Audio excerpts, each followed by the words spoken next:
Hi there.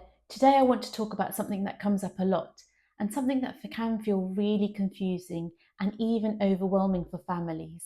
And that's, is this autism or is it a language difficulty? Or could it be both? This video is for you if you've been wondering that, or if someone, maybe a professional or a teacher, has mentioned autism and you're not sure what to think. And I just want to start by saying this is often a long emotional journey for families. There are so many questions and not many clear-cut answers. So let's walk through this together. Like with so many things in child development, the truth is it's rarely black and white. Children grow and learn in all kinds of different ways. And while we have some frameworks and tools to help us understand those patterns, every child is unique. In over 20 years as a speech and language therapist, I have never met two children with exactly the same developmental profiles. That's why in the UK, when we assess for autism, we follow a very thorough and robust process in line with the NICE guidelines. These guidelines are really specific about how assessments should be carried out, and they recognise that you need input from a team of professionals as well as the parents. As a speech and language therapist, my role isn't just to look for speech and language difficulties, it's to understand how your child communicates, how they use and understand language, and how they connect with people around them. We're trained to spot the differences between a child who struggles with understanding and saying words and grammar versus a child who struggles with back and forth communication, things like eye contact, sharing of attention when things catch their interest, using gestures, facial expressions, understanding social rules, how they play and how they interact with others. This is called social communication, and it's at the heart of what we look at when we're thinking about autism. A speech and language therapist might be one person amongst a team who is involved in the assessment. People in the team can include a paediatrician, occupational therapist, specialist health visitor, and a psychologist. Now, here's where it gets tricky. These things can overlap. Some children have difficulty with language, and they may even have a developmental language disorder, meaning their difficulties are primarily with language itself. Others have autism, where the social communication challenges are a core part of their profile, along with things like sensory differences and rigid thinking patterns. And some children, they have both. That's why it takes time to figure it out, and why we can't make a snap decision based on just one observation. And just to be really clear, this video can't cover every nuance, because the truth is, diagnosis and understanding takes time, collaboration, real listening to the child and the family. So what are some of the differences we look for? Let's talk about a few key features, and remember, no one child will tick every box. Some children will have strengths in one or a few of these areas, and others may need more support. Here's how we start to untangle it. Not to label or judge, but to understand how to support your child best. Children with a language difficulty, like developmental language disorder, are those whose main challenge is with language itself, the words, the grammar, the structure. These children may struggle to understand words or follow longer instructions, be late to talk, use short, simple sentences, struggle with grammatical rules like tenses, plurals, or word order, and find it hard to find the right words. But, and this is really important, they often use eye contact naturally, they use gestures like pointing, showing, or waving. They seek out shared experiences like showing you a toy or laughing when something is funny, and understand social cues. They are often frustrated that they can't say what they want and they're trying to connect. So, in other words, they want to interact and they try all other means to communicate, but the language system is just not supporting them well. When a child is autistic, the challenges are not just about words, they're about how they connect and communicate socially. These children may also be late to talk or struggle with words, but what stands out the most is how they relate to others. You might notice very few gestures to make up for the difficulty they have with spoken language, and it's often difficult to tell what they're thinking or feeling from their facial expressions unless they are really happy or really sad, the kind of extremes. They may not point to show you something, and they may use language mostly to get their needs best met, so less for chatting and sharing or connecting. When they do use language, autistic children may talk at you rather than to you, usually about their own thoughts, experiences, and feelings. Or they use language well, but tend to talk at people about topics of their own interest rather than that kind of back and forth conversations. They rarely ask others for their thoughts and opinions. You might also see them repeating phrases without clear meaning or using what we call stereotype phrases. They may even use an accent they picked up from TV or devices. But it's also about their responses to the adults and children around them. Do they answer the questions asked? Do they respond to requests, like giving a hug? Do they respond when someone holds their arms out? Their eye contact might be limited or unusual. For example, maybe they give eye contact, but only once, rather than looking back to share their experience with the person they're talking to, or to check that they're on the same page. They may only give eye contact to their parents. They may not check in with you during play, what we call shared attention, and may seem in their own world or really only interacting with their parent. Children with autism will also show a strong preference for routines and may have difficulties coping with change, wanting to take the same route to nursery or playing with the toys in a certain way. They may have intense interests or repetitive behaviors and sensory sensitivities like covering their ears, avoiding textures, seeking movements, or hating their nails or hair being cut. In the early years, in particular, another way to begin to understand a child's communication profile is by watching how they play and who they want to play with. Children who have language difficulties often enjoy playing with others, even if they can't always say what they want. You might see them engaging in pretend play, joining in with other children's games, even if they use gestures more than words, laughing at jokes or silliness, or bringing toys to you and trying to get you involved. They might get frustrated when they can't explain themselves, but the desire to connect through play is there.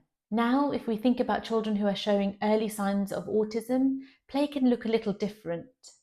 You might see a strong preference for playing alone, especially with objects, repetitive play like lining things up or opening and closing the doors, not using toys as they are intended, for example, spinning the wheels of a car instead of pushing it. There may be less pretend play, or it might be very repetitive or scripted. They might be less interested in involving others. They may not look up or share the joy or bring you into the play. They may prefer routines or familiar objects and get upset when play doesn't go as expected. That doesn't mean they don't enjoy play. They do, but it's often more about the objects or the patterns rather than the interaction. Or it might be that they are leading the play, reenacting scenes from their favourite cartoon. Let's talk about social interaction with peers, something many parents worry about. Children with language difficulty might be really eager to play with others, but struggle to join in. They may try to say something, but the other children don't understand them. They might follow other kids around, laugh, watch, and copy. They can get frustrated or withdraw when they can't keep up with the conversation. So often it's not that they don't want friends, it's just that the words aren't coming easily. Now, with autistic children, social interaction can be different in other ways. They may not notice or show interest in other children. They might play side by side, what we call parallel play, but not actively join in. When they do interact, it might be on their own terms, like wanting to talk about a specific interest over and over. They may find turn taking, sharing, or unpredictability really hard. Some children seem unsure what to do around peers, and they may retreat or act in a way that other children might not like or expect, like initiate interaction by swiping their face or getting too close. And here's the nuance. Some autistic children are very social, but they may not always pick up on those social rules, like when to join in how to take turns, or how to read someone's facial expression. This is why team assessments are so important, to build a full picture of the child across different settings and input from different people. Many children with autism also have language difficulties, so they have challenges with both the structure of language, words and grammar, and the social use of language, what we call pragmatics and social connection. These children may need support across the board, not just to build vocabulary, but also to help with shared interaction, flexibility, and regulation.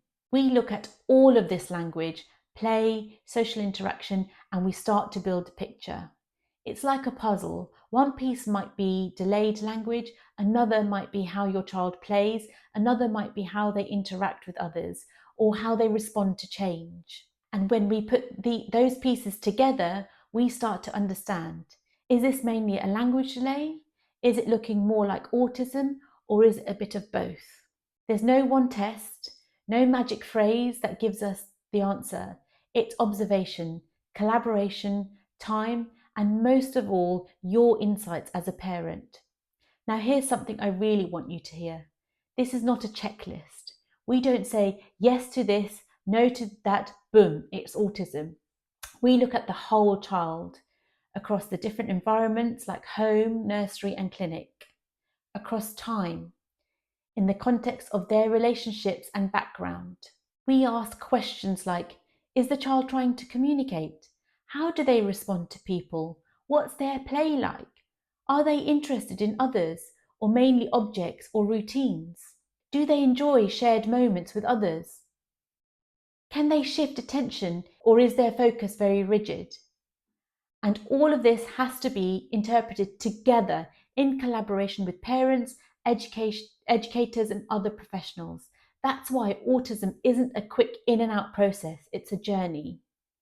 And just because your child shows some signs of autism or signs of language delay or difficulty doesn't mean anything is wrong.